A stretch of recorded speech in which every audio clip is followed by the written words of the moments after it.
आता सुद्धा नवीन भरती होणार, तिथे सुद्धा जे शिक्षक आहेत ते त्यांच्या सोयीची शाळा घेणार. हा जो नियम आहे चॉईस शाळा हे कुठे बंद झाला तरच शाळेत टिकतील.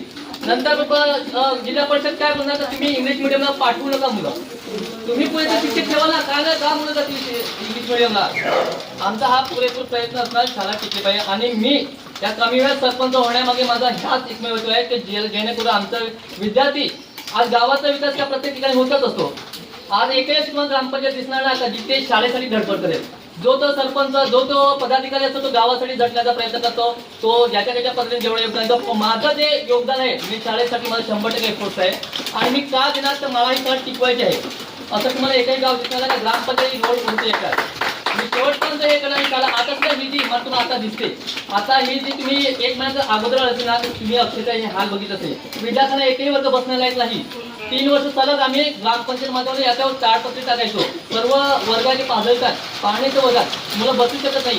म्हणून शासनाकडे मी विनंती केली, जर तुम्ही या 1 महिन्यात या शाळेसाठी जर तुम्ही निधी मंजूर केला नाही तर आम्ही शाळा बंद करणार. आमच्याकडे बसण्याची व्यवस्था नाही. आम्ही विद्यार्थ्यांना अंगणवाडीमध्ये बसवायचो, तर तिथेही त्यांचे विद्यार्थी आहेत. त्यांचे विद्यार्थी असताना आम्हाला हे बसवणं शक्य नाही. आमच्या गावात समाज मंदिर सुद्धा आहे, तिथे सुद्धा विद्यार्थी बसवायचो. पण काय झालं, हे आम्ही ते नियोजन करायचो, याच्यामुळे शासनाला वाटायचं का इथे सोय आहे, काही गरज नाही इथे लक्ष करायची. म्हणून मी डायरेक्टली